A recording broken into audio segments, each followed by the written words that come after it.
千纸鹤为我弹琴写歌，每一分每一刻。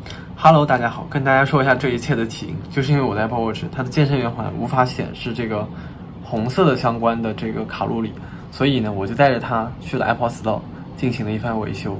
下面让我们来看一下具体的过程吧。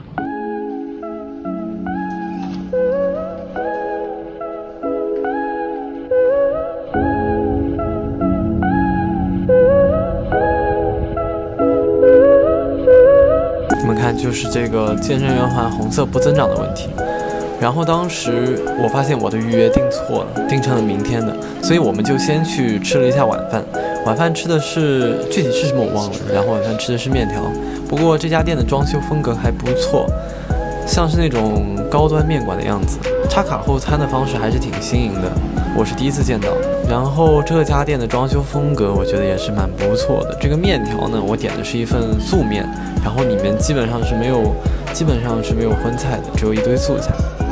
然后我又去了旁边的索尼店玩了一下 PS5。其实我觉得 PS5 的这个震动反馈是真的好，这个 PS5 的外观设计真的是挺不错的。后来我又去玩了一下这个索尼的相机，因为这家店既有相机卖，也有 PS5 卖。当然我问了一下，卖的最好的还是 PS5。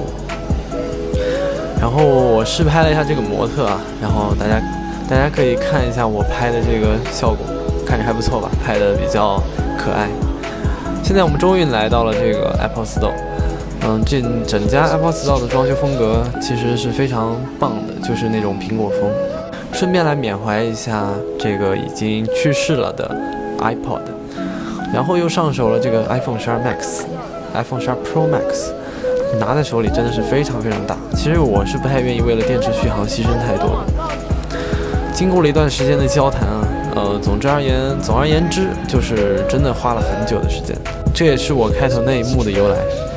我带着一个根本就没有修好的 Apple Watch 回家了，而且还搞得一团糟，因为我把许多的东西都已经恢复了，就是说在没有备份的情况下，就已经把那些东西去恢复了，进行了一个还原，导致我有些怎么说呢，就是有些设置没了，然后手表也变成一个新表了，有些东西还要进行一个设置，有点麻烦，有点头痛。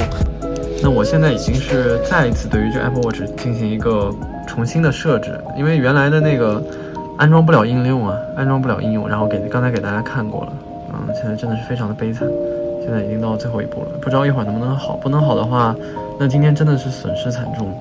然后现在的情况我非常的百思不能其解，这块 Apple Watch 它自己好了，就是这个活动卡路里不增加的问题，它现在居然自己莫名其妙的好了。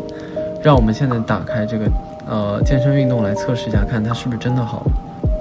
它并没有好。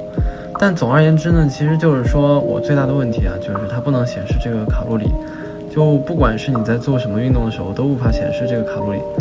就说白了是现在这个手表啊丧失了这个能记录卡路里的功能，这个健身圆环就算增长了，我估计也就是暂时的。其实这个问题是暂时并没有解决的。